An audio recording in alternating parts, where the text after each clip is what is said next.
Let's model. Do you like feet? Oh. Mom!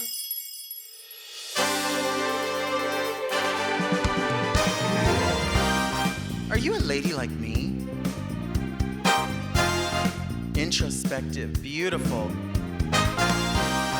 Oh, are you intellectual like me? Beguiled by a bargain? You like wild times? Oh, like me? Are you serving the community like me? Well, if you are, then you must be very Delta.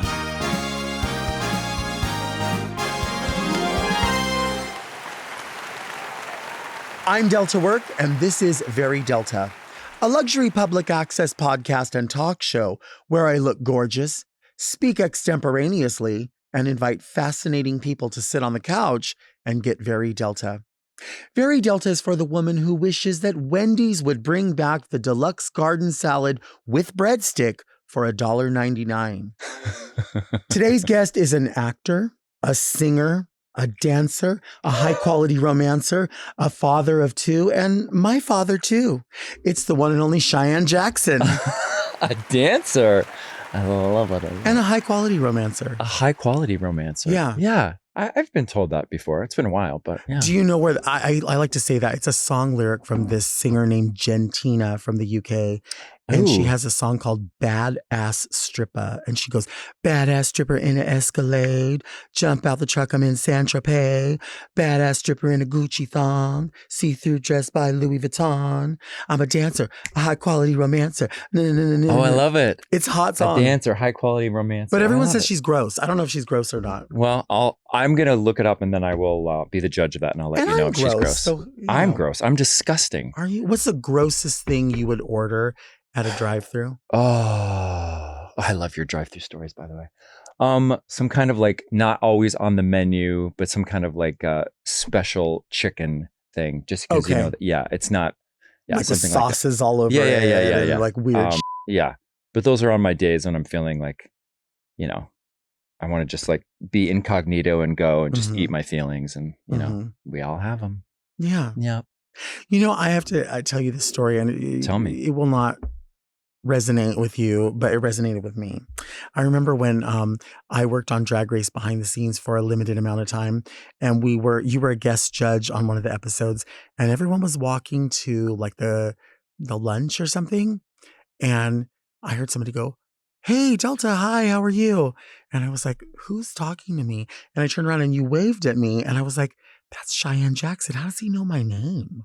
Why would he know? Like, did somebody tell him to say hi?" But you were like literally just being nice to me. And like, I didn't know anyone there. And I thought, I know this guy from TV, but he knows my name. And it was so flattering. And it was just a thing where I thought, this is so interesting. This zeitgeist that people work in, especially queer people, that you may not know someone, but you kind of know of them in a way. Yes. And that was neat. Aw, thank you for telling me that. Yes. Yeah. I mean, your Delta work. That's sweet. Yes. I've been a fan of yours for a very long time. I love your show. I watch this all the time. It's fun to see the famous couch. And these are plastic. Is there a price tag on it? Because there was for the longest time. Oh, yeah. It's down there. It's still there. Just kidding. Yeah. No, this is nice. Who is she? Who's your friend here? She's a doll that I bought at the thrift store recently, and she was all dirty. And I decided I would put a little updo on her. My plan is to repaint her face. Oh. So she has a regular Barbie face. Oh, yeah. This is like that. Right. But the plan is to like wipe it all out with like rubbing alcohol or something and paint like a full chola face on her. I've seen those on Instagram, like where they like redo. And I don't know how it's done. I don't either. I love that. I can go down a rabbit hole. I can't do makeup. I need to learn because my daughter is she just naturally loves the camera. The camera loves her. She has these beautiful features, and I just know that it's going to be her thing. And I love a makeup tutorial video. Yeah. I will go down and then like one leads to another, and all of a sudden I'm like, oh my God, an hour went by. I love it. It's fun. It is so fun. It's fun. And I think if as a girl dad, I'm sure there are things, and people use that term, girl dad, right? And there's things that you probably do want to learn and you do want to share. Yeah. In those moments. I don't want her hair to look like just because Right. she doesn't have a mom. So I like took some like YouTube videos, learned how to braid. I want to make Aw. sure that she's just kicked me out of the bathroom, and she totally does her own style, and she gets her own bed. She's also one of those people that first thing in the morning, she makes her bed like tight, like Okay. boom, boom. Are you like that? No, because I don't tie my shoes when I take them off. Do you know what I'm saying? Yes, yes, yes. I should. Sometimes in the middle of the day, I'll go, there's nothing to do. I should make up the bed because Yeah, it does yeah. look nicer and it does feel nicer. It does feel nicer to get in. Right. I feel like you're just either like that or you're not, but she will wake up and it's like tight hospital corners. It looks like I made it. She's so, Yeah. and then my son on the other hand is just like, woo, All over the place. All over the place. Yeah. Look how good she looks in the monitor. She does look good. Yes. I like it. She's a little cheated for camera because there's a price tag behind her, but no one sees that. For camera. No. Cheating for camera is the way. It is the way. Have you ever had to wear something that was so cheated for camera, like the back was completely split open? Or... Oh, for sure. Really? So many photo shoots. Yeah. So many photo shoots where it's like clipped in the back or there's like a thing. Yeah. Yeah. But I've been fortunate. The stuff I've been on always has like beautiful, sumptuous costumes. I remember the first season of American Horror Story that I did. I played this fashion designer who was married to Lady Gaga, and I had the most incredible costumes just fit within an inch of their lives. And oh shit, who's the costumer? She's so famous. It'll come to me. But she gave me this suit, and I tried on the suit, and she's like, "Oh, here in the pocket, this is just for you." It was a Alexander McQueen handkerchief. Wow. She's like, "It's for your inside pocket." I'm like, "But no one's gonna see it." And she goes, "But you'll know it's there." I love that. And so it just made me like move in a different way, and it made me have a sure does. Yes. No, I love all that. That does make so sense. Much. Yeah. When you like go for fittings, is there ever like a thing where you get to keep certain things, not keep certain things? I wish. No, they're very weird with clothes these days. I think just because budgets are tighter, and next time I get on a big show, I want to like write that into my contract that I get to keep some stuff because I'm just not I think I'm not a clothes person, and then I get nice stuff loaned to me, and I'm like, God, this feels so fucking good. Like when I do I did a concert at Carnegie Hall, and Dolce & Gabbana dressed me, and I had this. I know I'm not telling you anything you don't know, but I'm always amazed just how clothes make you feel. Sure. And I'm from a teeny little town in northern Idaho, so poor, no running water, outhouse, always hand-me-downs. So clothes are not a big deal to me, but when I do get to wear something high quality and like God, you feel so good. And it's interesting because you can you can't just feel Yes. the difference. Like you can see every little bit of it. And when people go, why is it so expensive? You're like, the manufacture of it is quite different. The fit is quite different. Yeah. It's like there's a thickness to it, but a softness and a structure but also like a movement. I mean, it's so good. I love it. It's true. Yeah. No, it's very true. What is something that you like to splurge on or you will splurge on for yourself? Mm. Because I know you have a family to consider, but for Yeah. yourself. Probably like a spa day. I love to pamper myself. If I tour a lot and I sing a lot. And so when I'm home, I love to just have like a day, well, not a whole day, but like a few hours where it's just me. And I had a facial the other day. I fell asleep in it. I was like, sorry, Gary. He's like, no, I take it as a compliment if people fall asleep when I give them facials. I would think so. I think so. Yeah. I don't splurge a lot. I don't. Yeah. Okay. Everything right now is all about the kids. Is there something that you like your kids collect or something that they love that you like to seek out? We are very conscious in our house. I mentioned how I grew up very poor and all that. I've really tried to keep it very simple with my kids. So they're kind of like Little House on the Prairie kids, and that they don't have phones. They're not on anything. And, they're outside playing hula hoop, and I want them to be outside as long as possible because this world is going to suck them into their phones. And I even made a little rule with them. If I am scrolling on my phone, every time they catch me, it's $1. And that has curbed it. So, because we don't realize how much we're just like in a commercial break. We're like, okay, what do I do? And my daughter has this piercing voice. She'll be like, scrolling. I'm like, oh God, have to add. She's like, add it. So, yeah. And when does that when do you cash in that? Every month. Every Every month. And month. what's the most that's happened? Like $27. That's a lot. That's a lot. That's a And lot. what are you scrolling? What are you looking at? Are you looking at Instagram? I know I'm you mentioned looking that. it's usually like I'll start with an email and then I'll get a notification and I'll be like, oh, because I have such a love-hate relationship with social media.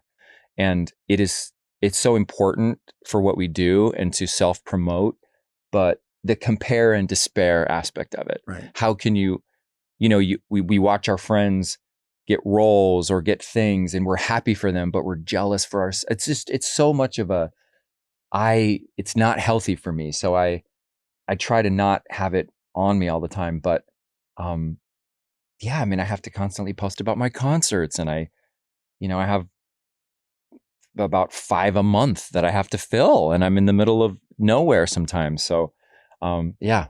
I think that's interesting that you mentioned that because I think of, I know you probably don't think of it this way because you are a very level person and you kind of just consider what you do and how much you love what you do. Mm-hmm. But I think about people at different celebrity or celebrity level and what they have to do as their own cheerleader, Mm-hmm. producer, promoter, writer, performer. And it never dawns on me, like as someone who's a fan of you, that you are in fact promoting what you have to do. And so when I think of like, I do Very Delta Live on the road and I go Mm-hmm. places and do it. And I think, oh God, are we selling seats? And I'll call the promoter, like, where are we? How many more are being sold? And I go to comedy clubs sometimes and they have a rule. If we're not sold out, you're not doing the show. And I didn't know that sometimes until I get to that city and I might be there 2 days in advance. And they're like, yeah, you're not sold out. They're not bringing a staff in. Wow. And I'm like, what the fuck do I do? Do I purchase the tickets? Like, well, I need to do the show. Yeah, You know what of I mean? course. And it varies so much. You see some of them are for no reason, it's completely sold out. Mm-hmm. And then sometimes it's so hit or miss. And no, I am every single venue. I am looking at how many people, how much more we have to go. And my team's like, you have to post more, can you sing in this one? And I hate it so much because I Right. feel so phony baloney.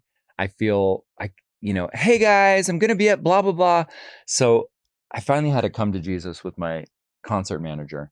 And he's like, you have to just face it and accept that this is the way the business is. Mm-hmm. So find a way to make it work for you. And so when I was just in New York for a few months doing Oh Mary on Broadway, Mm-hmm. Yeah. I sat down while I was doing my makeup and I sat down and I started talking to the camera just while I was doing my makeup badly.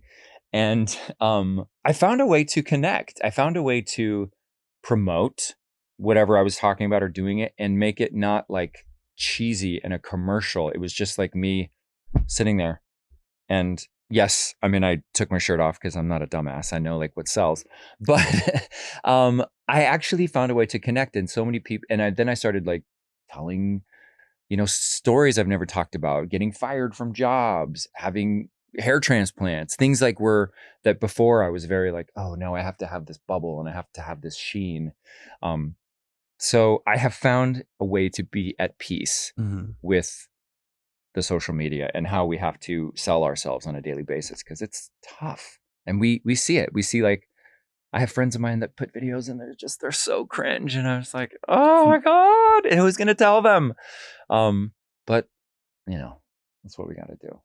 Well, yeah. I mean, I came to that realization like with an algorithm itself, like, only certain people who necessarily maybe have your notifications on or whatever Yep. are seeing your posts. So Yeah. sometimes like I do Cameo. I don't know if you do Cameo. Yeah, I've done that. Right. So I do Cameo and I know, like I tell people, I know you fucking see me post these videos all the time. Like, hey friends, would you like me to make for you a personalized video you'll never forget? You gotta do what you gotta do. Right. But I realize every time I post one, there will be 1 or 2 videos that come through because not everybody is seeing the same video. That's right. At the same time. John Hill said, if you want, John Hill, I'm sure. Mm-hmm. Yeah. He's like, listen, if you want more people to see your stuff, take your shirt off. Mm-hmm. I swear to God, I could do a video. And then if I do the next one, even if I wear a tank top or show a little bit of skin, it's like twice as many views. Mm-hmm. So I've just like cropped it from like tits up. And that's just kind of my thing when I'm in my dressing room. And You gotta do what you gotta do. See, yeah, I took my shirt off, and when I'm tits up, Yes. you should see the type of people that pay attention. I'm sure. It's a different demographic, but they are paying attention. I'm sure. Yeah. Yes. Let's take a break. Yeah.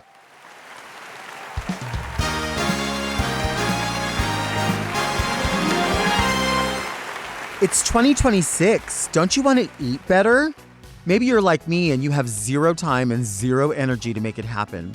This is where Factor comes in. Factor doesn't ask you to meal prep or follow recipes. It just removes the entire problem. 2 minutes, real food, done. Factor has meals that fit your goals and schedule. Healthier eating, calorie management, more protein. Each meal has functional ingredients including lean proteins, colorful veggies, whole food ingredients, and healthy fats. A meal I've been loving recently is the tangy southern chicken with red potatoes and creamed corn. The roasted garlic potatoes and red peppers make a savory bed for a smoky garlic marinated whole chicken breast. I've been having this for lunch for the past week and it just keeps tasting better every time I have it. Factor has 100 rotating weekly meal options that include high protein, calorie smart, Mediterranean diet, GLP-1 support, and ready-to-eat salads. Plus, the new Muscle Pro collection supports strength and recovery. Factor is always fresh, never frozen, and always ready in about 2 minutes. I love Factor, and I know you will too.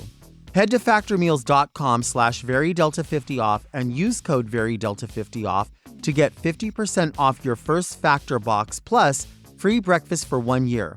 Offer only valid for new Factor customers with code and qualifying auto-renewing subscription purchase. Make healthier eating easier with Factor.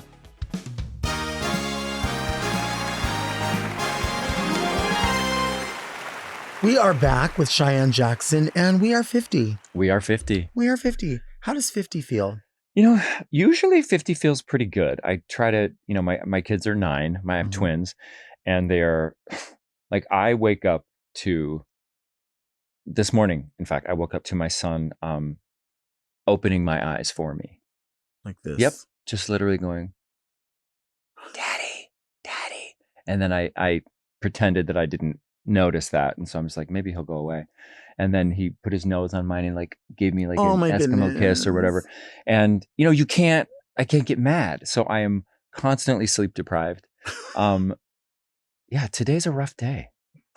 I'm so fucking tired. And you feel 50. I feel 50. When I get up, all of a sudden, do you notice this? Like when you sit up, you like all of a sudden go, ah!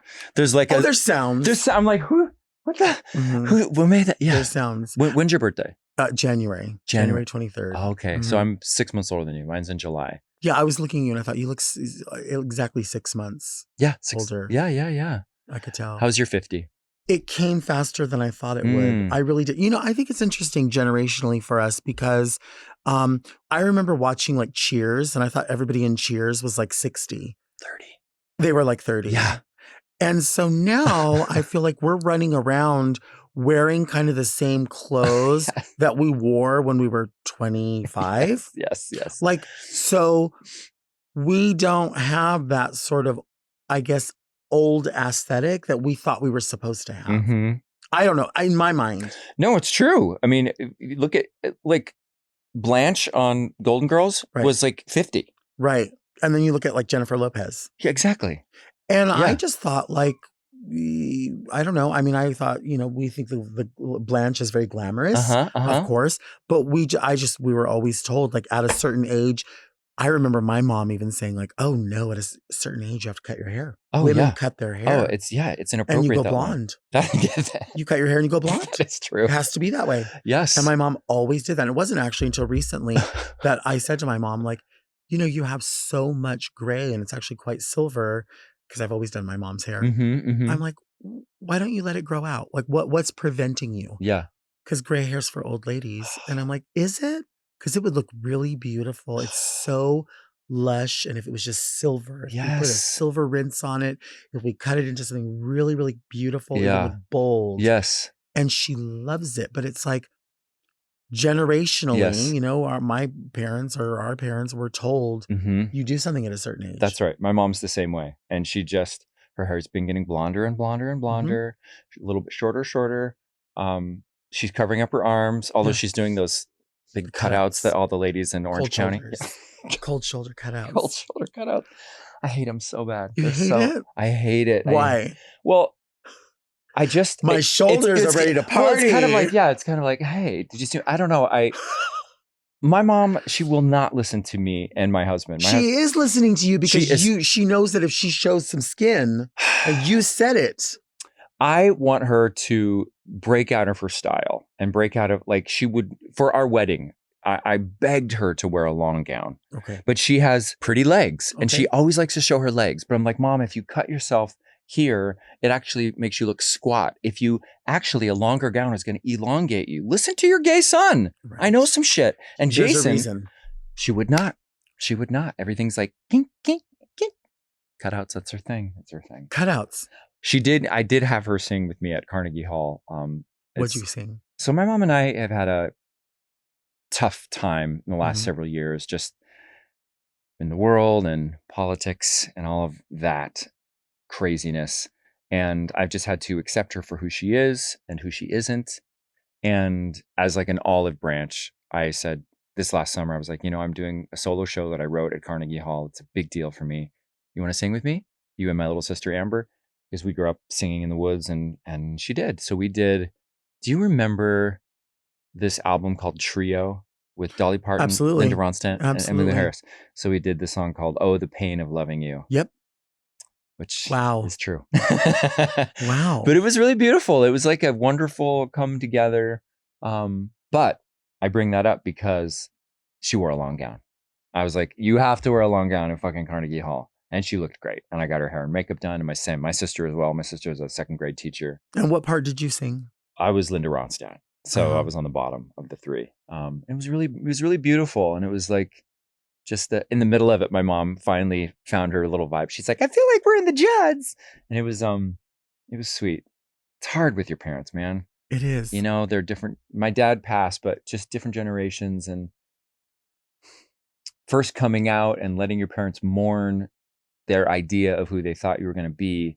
But then as a grown up and as an adult, seeing them as a flawed person who just kind of did the best they could. And at what point do we stop blaming them? Like, it's really hard. How's your relationship with your mom? I mean, I know you do her hair, so. It's such a weird place to be, especially when you see them age. Mm-hmm. And you again realize that, like, I've said this in sort of a joking way whenever I'm like out and about and somebody's like getting on my nerves in public and I'm like, oh my God, is it your first day on earth? Like, I get irritated, right? Because I have like, my worst character flaw is having no patience for anything. But then I see my mom do things and I realize, like, my mom's a girl and she is experiencing her first time doing anything. So like my mom raised me, I'm a only child. And so she was a single parent for the majority of my life. And like, I can remember so many things, like just assuming it would happen. Like I just assumed I would have a class ring and I did. How did she make that happen? Right. Like, I don't know how she made that happen when she was barely getting rent paid, but she did and never said a word about it. So I realized as all these things would happen, like she just did it. But every day was her first day going, I don't know how I'm going to do this, but I'm not going to let him down. I don't know how I'm going to do it. So now when I see myself going, oh my God, Mom, come on, it's just this. I think to myself, every day, it's her first time doing it. It's her first time trying it. So watching that and realizing like they're just human, they're just trying, they're just existing. And also you hit on something that's really important when we talk about like generation. I've had people recently on the show where, we obviously celebrate queer culture, but there's also allies and there's also other people that are part of these conversations. And we're in this weird place politically and socially that we've never been in before. Yeah. And I know for the two of us, we had the promise of Back to the Future, Star Trek, The Next Generation. We thought we were going to be, doing all of these things now that we're nowhere near doing. Right. But we were like, I thought that's where we would be right now. Right. Wouldn't we be there? Oh. And we're not. And we feel like we've gone backwards. But then we think like, why would we be here? And why? I'm not going to stop talking to other people who. So, two-party system. That's what we were raised with Right. for the most part, Yeah, right? yep. And we knew conservative people and we knew liberal viewpoints. And we knew that Mm-hmm. in some elections it would just kind of dance like Yeah. this. And then now we're in this weird place. But we do have conservative people in our families Mm-hmm. that we still need to bring to the table and Mhm. discuss why I need you to understand who I am, Yeah. why I need you to be on board with me. And I'm not going to stop talking to them. Yeah. I'm not going to stop trying to bring them to the table. And when these people come on the show and other people go, no, they're this way or they're that way, Yeah. I think to myself, maybe they are, but they put themselves here to have these conversations. That's right. And I want to have these conversations. And it's my job Mm-hmm. and it's our job to say to them, this is where we hash it out. That's right. I love that point because it's so easy to just, not easy, but I hear so many people saying like, no, if you, this is the line I draw and I will not speak to you anymore. And I respect if that's what you have to do. But like my brother is a pastor of a big non-denominational church in Claremont, just up. And we couldn't be more. Sure. However, I love him. He's a great brother. He's a great dad. He's a grandpa now. And what am I going to not speak to him because of who, like he feels just as passionately about what he feels as I do about what I feel. And even though I think he's nuts in some of the stuff and I love him. And so it is, I love how you said that because it is true. How are we going to heal? How are we going to heal? Girl, how are we going to heal? With them lips? These lips. Have you had your lips done? No. Have you had your lips done? I haven't. I need to probably have a lot of stuff done, but I haven't. No, What have you had done? I haven't had anything done. I've had hair transplants, and back in the day, I got Botox, but I have had these wrinkles on my forehead since I was 16. So are they wrinkles or are they're expression lines? Well, I mean, no. It looked so weird. My forehead was like this. I couldn't make any eye thing. And I was like, I'm just going to be one of those people that I'm going to look like a cowboy. I like it. I'm in the sun. I take care of my skin, but yeah, I keep looking at myself in the monitor because Do you have tattoos? I look so tired. I have one. Mm-hmm. I had 2 full sleeves. And I had them lasered off. Let me see your arm. You're lying. No, it's true. I'll show you if you can see. There's got to be some way. There's a little scar. I don't know if you can see see those lines right there. And then also tell. Laser away on sunset. I always assumed you would be able to significantly tell. I can't tell at all. Years ago, I got a divorce and I stopped drinking and I went through this whole metamorphosis and I thought I want to get a tattoo. And then I went into the place and I was like, instead of writing things down in a notebook, I started fucking writing them on my body. I truly thought in that moment, it was almost like a socially acceptable form of cutting because I understood the feeling of like, yeah, fucking do it. Just like, and the pain and the addiction. And then all of a sudden I had 2 full sleeves. Wow. And then what was written? Things from AA, a poem from my dad, just like I was in this flux. I was in this like crazy, transition time. And then I get back to set and I'm like, oh my God, I'm sitting there for an extra hour as they slowly, and then I almost immediately started taking them off. So I've had like 22 laser sessions to get them all done. What was more painful, like the physical the laser getting it? 500 times more. Really? Oh, and what did you say? Just do it. Just fucking do it. I had my just fucking do it. Just fucking do it. Fucking do it. Yeah. I would just grab that. the stress ball and just like power through. Does it ever surprise you that the 2 of us have not been cast in the life story of Katharine Hepburn and Spencer Tracy? All the time. See, that's what I think. I was just saying that to my friend the other day. I don't see I don't know why people don't see it. I don't either. Do you think there could be like another like how there's like the Ryan Murphy like feud? There could be romance. And it could be us. A romancer. What'd you say at the top? A dancer and a high quality romancer. It could be us. That could be us. High quality romancer. The dancer and the high quality romancer. I am down for that. I see it. I just watched. Do you watch Traders? I've never seen it. Uh, I should watch it. Everyone tells me I would love it. I mean, if you like reality shows where it's actually a game and you have to, it's not just about being an asshole to each other. It's so good. And there's this guy on it right now. I'm so disgusting. But I would drink his bath water. Really? Yes. All he wears is like overalls with no shirt, but he's just otherworldly. Have you had bath water before? After the movie Saltburn, I was like, bath water. I've never tried that. I just saw Wuthering Heights. Okay. And oh my God, Jacob Elordi. I've never seen anything hotter. How often are you horny like this? I think it's these lips. It is. How often am I horny? My libido's the same as it's been for a long time. It's just always steady. It goes up and down. I mean, I've been with my husband for 14 years and like we have to lock the door on the room now because the kids, we don't trust it. Before if they were in like napping or something, we can get one in quick. But are the dogs ever in the room? I don't like that. I don't like when the dogs are there. How do you feel about that? I think it's weird. Yeah, just because I don't want them to see that, and they're always like looking on the side and just I don't know. I think it's weird when my cats want to come into the bathroom when I'm making mess. Yeah, pooping. Yeah. And the cats want to come in and just stare, and they will. They'll just stare. They're like, "This is a bad one." Well, I think they think like, "This is a wow, big one, Mom. Your litter box really stinks. Your litter box is fucked." Oh my God. And you do it in this bowl? Right. Like do it on the ground and like scratch it over like a normal person. And you look at your phone while you're doing it. Do you know how dirty your phone is now? My daughter would come in and go, scrolling. And she would smell and she would go, that's $27 just for that. Oh my God. If you having kids, you can't even shit. You can't even shit by yourself. My kids don't care.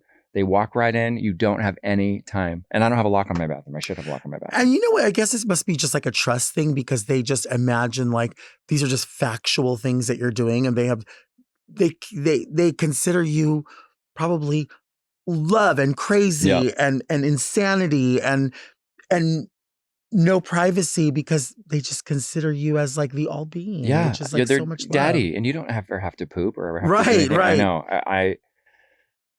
Having kids is like, it's the most painful, beautifully painful experience you could ever imagine. It's like you love them so much that it hurts. I said this today. Yesterday, I took my daughter. She's doing this class, the silks class. You know how Pink does the silk. Yeah.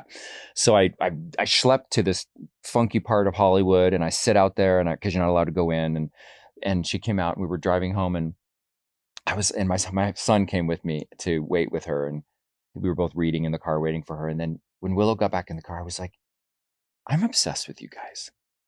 I'm obsessed with you. When I pick you up from school, my heart starts to race because I haven't seen you in 6 hours." And they were like, "It's weird, Dad." I'm like, I don't know how to, and maybe that's weird to say, and I don't want to put that on them, but like, I'm obsessed with them, and I miss them when they're with me. And then I also want to fucking kill them. But I think that's just parenting. Yeah. Let me ask you this as a parent. Yeah. This is something I know nothing about parenting, and I would be the worst because I have no patience. But I wonder, I always think kids are so intuitive about any and everything, right? Mm-hmm. And I feel like they follow their parents' response to things. Mm-hmm. So if the parent blows something out of proportion, they only know to blow it out of proportion, right? Yes. So I would imagine if something that other people think is controversial, whether it's there's a trans person here that, generationally for us, we've always been taught that passability is how people get respect, right? And in many ways, people in our generation thought, well, that's how we stay safe. That's how we stay safe. Mm-hmm. But when kids see a trans person, or they are tuned into that, or they see someone in a total opposite way, somebody who displays a condition or sounds a certain way or does something, if they say you behave nonchalant about it, do they just also go, oh, Yes, I guess I'm nonchalant about it? absolutely. They are modeling everything from you. And I am so hyper aware of this because my I have a lot of body issues. I have food issues. I have things that I've battled and worked through for years. Um, and it's because in our house, one of the phrases that I always heard was skinny feels better than food tastes. So I am so conscious of the things that I say, and particularly around that, that we don't ever say the F word, fat. We don't ever, my husband and I never just like pull up our shirts in the mirror and be like, oh man, I'm feeling, it's only love. It's love for our bodies. It's love for however we're feeling at the time, because I know they're watching and I know they're listening. And it's funny you say that about trans people, because like my daughter's coach at this Silks thing is trans. And she came home and she was like, we have a new coach. Her name is Coach Ursula. And she goes, oh, wait, I think it's Coach Ursula, but she has a mustache. So I think they're a they. And then she just moved on. It was just a nothing for her. And it is so beautiful to see this new generation of kids, like my kids, Willow and Ethan, and their kids. I was in carpool the other day, and there was a bunch of 9-year-olds in the back seat, and my kids were explaining to another kid about what trans is, and I was just like, oh God, how's this going to go? And I'm just listening, trying not to be weird in the rearview mirror, but I was listening, and my son was explaining to his friend. He's like, it's when your brain and your heart doesn't match what your body is. So inside you feel like a boy, but your outside is a girl, or a switch. And then the kid was like, oh, and that was it. And they moved on. It was the simplest, cleanest way. And I was like, I was just bursting with pride in that, like these little incremental changes we can make. That's how change happens. So yes, they are watching. Yeah. And these, like you were talking about your brother, these conversations, if they don't happen head on, even in somebody who's been taught or believes a certain thing, I feel like it can change, it can evolve. But many times if they don't have it one-on-one to witness, they don't realize we are so similar than we are different. I mean, you even mentioned right now when you're talking about like sort of diet culture, as people that were in the 80s and 90s. Yeah. I mean, I was just thinking of the other day about, do you remember Snackwells? Yeah, of course. And when you were like, oh, I could have 2 Snackwells. And like, I'm not being bad. That was another thing. It was like a word was like, are you being bad? Are you being bad? Oh my God, I'm so bad. I ate a whole, yeah. Do you remember Olean and Olestra? Oh God, yes. That made you like shit oil. Yeah. Yeah. But you were like, but I can eat chips. I can eat chips now. Even though you realized like it was disgusting. Yes. But you were willing to sacrifice. We were told like, if you do this, you can have it. And on the quote unquote, no pun intended, on the back end, it was going to be horrible. Yeah. But you didn't absorb any of those calories. That's right. Look how good you were. Look how good you felt. Remember, remember the cleanse? Oh yes. Yes. With like cayenne pepper and maple syrup. Yeah. Oh my or God. that, what was that diet that would be like, it was like the models diet where it was like, you would eat like spinach and this, or you would make like a eggs, vegetable coffee. soup when you were hungry. Yeah. And what's interesting is like even now, I think there's a lot of heavy people who think that it's somehow complimentary to say to someone who is thin or at the ideal height weight proportionate, it's okay to say, oh, you need to eat a cheeseburger, honey. Yeah. You need to eat a cheeseburger. That is just as damaging, if not more damaging, than saying that same thing to a heavy person to go, you don't need to eat as much. I know. Because it does the same damage, whether you need to lose 100 pounds or you want to lose 10 pounds, whether it's whatever you need or want or the doctor said or whatever. These are the same challenge. It's true. It's the same fucking challenge. Absolutely. Yeah. My weight has gone always 20 up, 20 down, 20 up, 20 down. And people make it a point of pointing it out. Of course. And letting you know, oh, you're not as worth what I thought. Absolutely. And then when I was, we call it the Broadway diet. When you're on Broadway, you just always lose weight because it's so fucking stressful to do 8 shows a week. Sure. And I was working on Carnegie Hall during the day, and then I was doing O'Mary at night. And this lady at the stage door, I'd lost weight, and she was like, oh my God, I love you, but you're so skinny. And I felt great and feel great. But yes, it's the same kind of thing. I'm like, oh, so I'm too small for her, but I'm too big for them.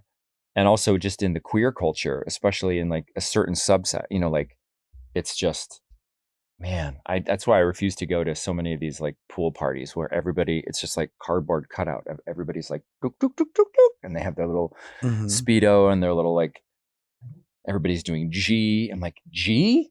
What is this, 2001? I'm like, I just, everybody had their timers and Yeah. wow. I mean, gotta be careful with that shit. Yeah.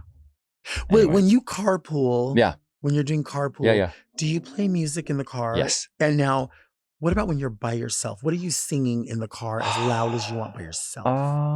My comfort place, my place when I'm totally alone and I just want to like let it rip is George Michael. Anything George Michael. He is how I learned to sing. I would sit in my room. Really? Yes. George Michael and Freddie Mercury from Queen, but George in particular, because we have very similar tones and a lot of straight tone and I just love the way he caressed a phrase and his passaggio. If you don't know, it's the break between your chest voice and your head voice. His passaggio was notoriously wide and clean, so you couldn't hear a break between his chest and his head, and that's how I learned to sing. Would you say a wide passaggio is similar? Because I don't know if it's the same thing or not. It's different. It's different. It's different. A wide passaggio. Let's take a break.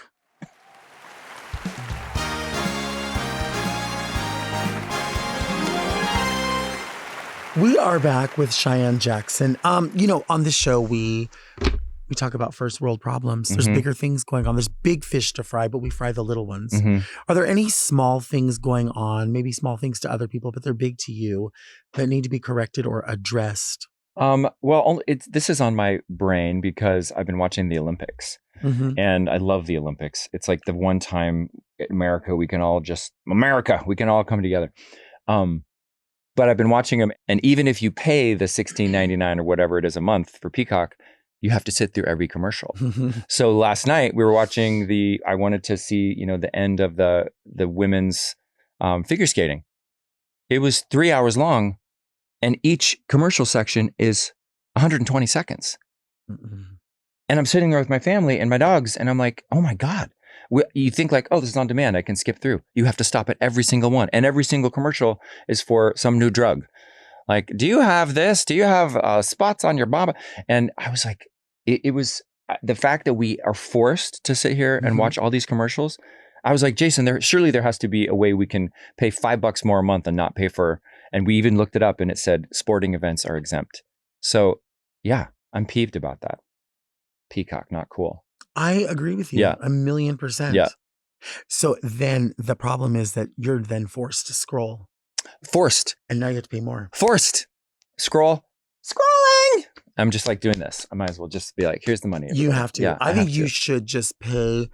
I think you should be able to pay a premium to get out of scrolling costs. I agree. Yeah. I'm going to say Willow's tough, $50 a month. $50 a month?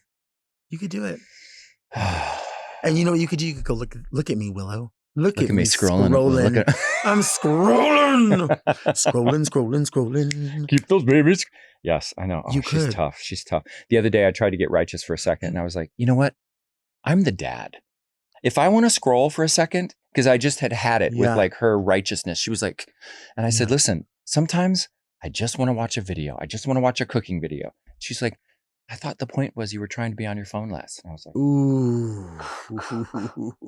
Yeah. Wise little bitch. Wise. She knew. She knew. I like that. I know. She's a smarty. They both are. Well, this is the part of the show that we call Read Me Delta. People send in their letters. They have questions. They find themselves in quandary. And we like to answer them as best we can. I usually don't answer them. I just talk about whatever I want to talk about. Yeah. Can I use your letter opener? Thank you. Do you use letter openers at home? No, but it makes me want to. That reminds me of Traders. I know you don't watch the Traders, but it's good. Well, could there be a show called Trade Or? Trade Or. Trade Or? With Z. Yeah. Can you imagine? Yeah, I could. Have you ever referred to yourself as Trade? No. No? I've thought of myself as trade, but Yeah. I don't think I've ever said it. Right. Yeah. Do you like put something on, you're like, I look like trade? Yes. Oh, yes. Yeah? Yeah. What's your trade look? Like a wife. I know you're not supposed to say wife beater anymore, but whatever. A wife beater and like a chain and just like a jankier hat than this. I just look like all of my high school bullies. But Would you look into your camera and be like, I'm trade? I'm trade. I like it. I like it. Yes. That's the trade. Dear Delta and ineffable guest, do you make wishes like me? My whole life, my mom and I make a wish whenever we find extra French fries or onion rings or anything at the bottom of a takeout bag. Oh. It's a tradition that her and my grandpa used to have too. We also wish when we find a chip folded in half and on shooting stars and things like that. My question is, are wishes very Delta? What do you wish on? Or do you have any weird little traditions like this? With love, very Kayla. Oh, that's sweet. Do you make wishes? I do like wishes. My kids are very into wishes. So anything they're into, I try to be into as well. Like every time the clock goes 333, my daughter's like, make a wish. And how can I not? So I'm constantly wishing. All she wants is a cat. Okay. She wants a cat so fucking bad. But we live in the Hollywood Hills and we have dogs and we have coyotes right outside. And I know a cat would be gone in 1 second. And I don't want that for her. But every time there's any kind of wish, if she finds a penny, pick it up all day long. You'll have good luck. I made a wish. She's like, I wished for a cat. I'm like, we know. Oh, I know. I need to get this girl a cat. Maybe I just bite the bullet and get her a cat. And we try to keep it indoors. And if she escapes, I don't think I could do that. It was meant to be. It was meant to be. What do you think? You're a cat owner. I'm a cat owner. Weigh I have in on 3 this. cats, and they're all indoors. And we live adjacent to Turnbull Canyon, which is in the city of Whittier. So how do you do it? Well, they don't go outside. They don't at all. Are they 3. Are they wanting to go outside, or like when you open the gate or the thing, they're just like, they don't nah. try. They don't try at all. Interesting. I want her to experience it. I want her to know that. I know that she'll have cats when she's older, but she's like, I think I should have cats as a little girl because it's going to make me very responsible. She makes a good case. Yeah. I don't know. I don't want that heartbreak for her.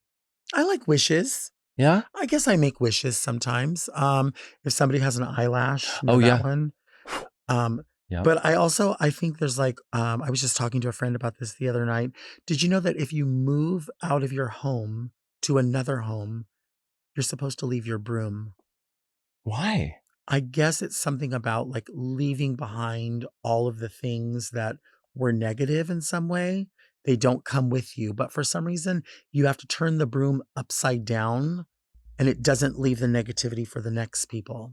So with the wood part and then the funky part up. Oh. And then someone told me, well, I've always known like one wish that my family has always made is if you buy someone a purse or a wallet as a gift, you're supposed to put $1 inside, nothing more, nothing less. Oh. Because the $1 means that they'll always have money. They'll always have like something resourceful. I mean, I guess you could put more, but we always put $1, which is weird to people who don't know because they're like, what's the $1 for? Like, that doesn't seem like a lot of money. And it's like, it's not for the money. Right. It's just for the symbolism. That's very sweet. We've always done that. It's always like, did you put $1 in the wallet? Yeah. That's a thing. What about when you cross the train tracks? Do you have to lift your legs up? Oh, I don't know. Oh, yeah, that's a thing. Well, how does that work? If you're driving and you cross the train tracks, everybody has to lift their feet up. Oh, yeah. I like that. Yeah, what does that do? It means you're gonna have good luck. It means your wishes will come true. But if one person is like lazy and doesn't do it, you all have to at the same time. I have a friend that whenever like you're going across the yellow and it's about to turn red, we're driving, we'll go. Like, and we think it means like the cops like aren't nobody, gonna pull you over. Or cop, or no, someone's gonna like, Oh. Have you ever been pulled over? Yes, I've been pulled over a couple times, but and were you like, I'm Cheyenne Jackson? No. Once my dad was a cop. Okay. I grew up, and so I always like I'm one of those people, and I'm a rule follower. So if it's like 2 a.m, I'm in the middle of a cornfield, I will stop. See, I'm the fully same way. And look both ways, and then go.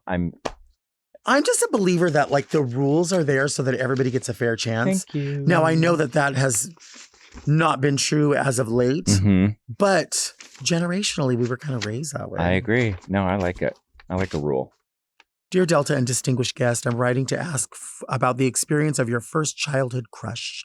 For my own experience, I have 2, technically 3 prime examples. LeVar Burton in Reading Rainbow, the Kraft brothers from Zaboomafoo.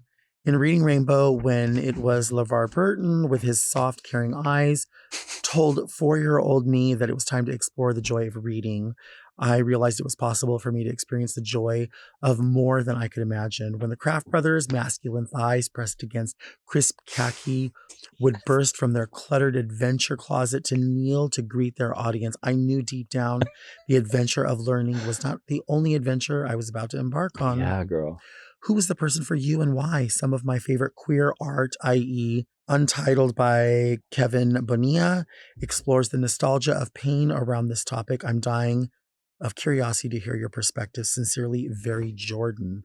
Any Very crushes that Jordan. you can remember? You know what popped into my mind is, you asked me about horniness, and in this 50th year of mine, I've really come into my foot fetishism. Okay. I've always This is good to know. Yes, this is important information. Delta. It is good to know. And I realized when it started. I think about 7, and there was this.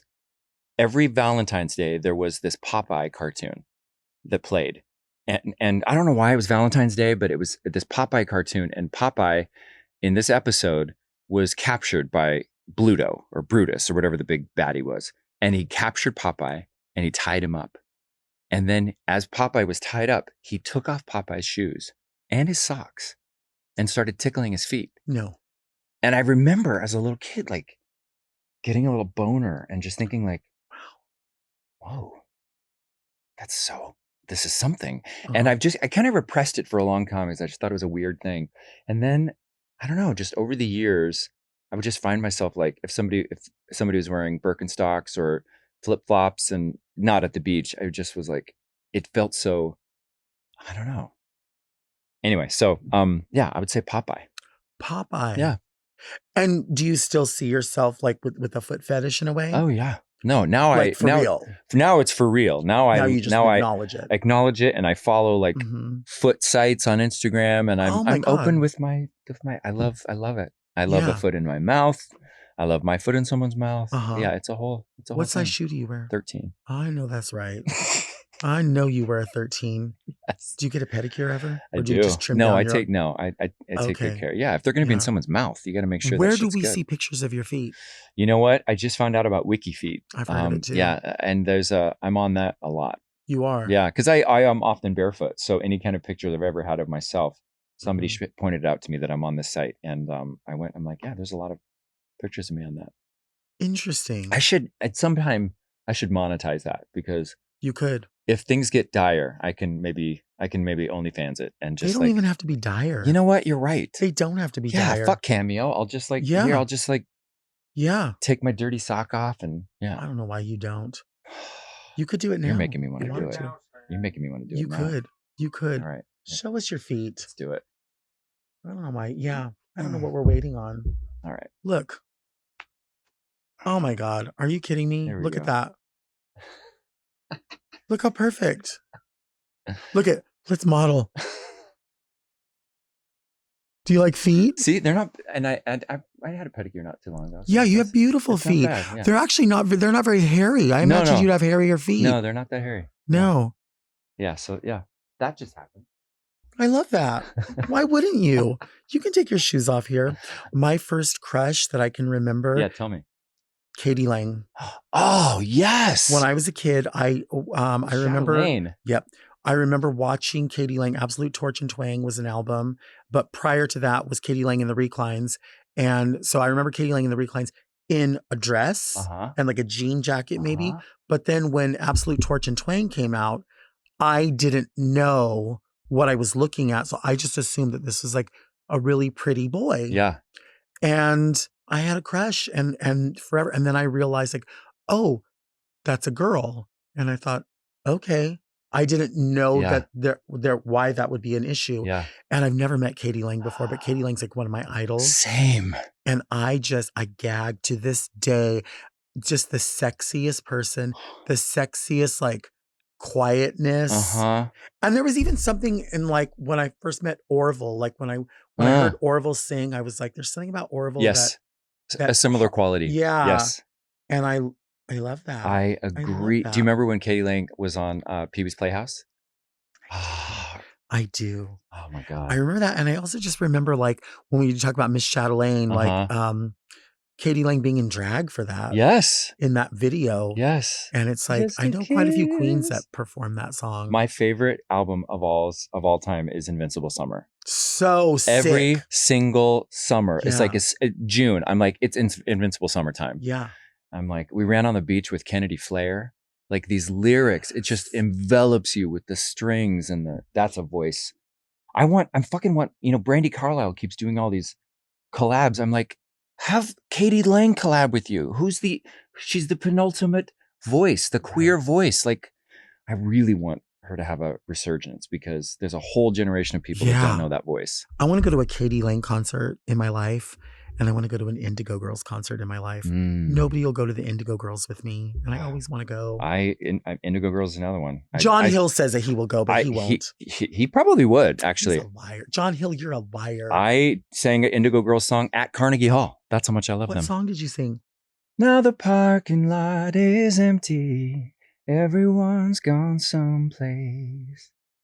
Pick you up and then a trunk I've packed, a cooler and a 2-day suitcase. I love that. I'm so glad you sang that. Yeah. Thank you for being here. Thank you for having me. This is the best. You're this so was fun. awesome. Yes, you too. You took your feet out. You lifted took your my shirt feet up. off. I lifted my shirt up. God, what else do you want?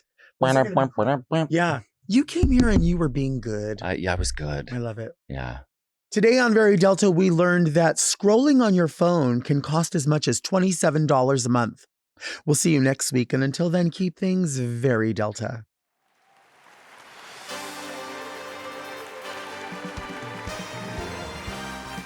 Very Delta is produced by Moguls of Media, aka Mom.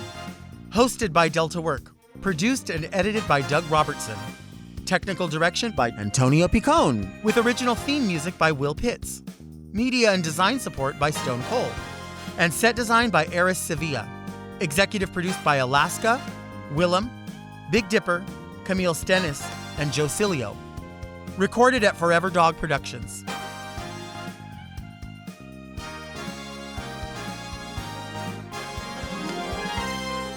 Cheyenne's here. I know. I'm going to get what I want. That would be great. Mom! Watch Very Delta uncensored, ad-free, and a day early by subscribing to Mom Plus Gold. Sign up today at mompodcast.plus for premium content, including weekly episodes of More Very Delta.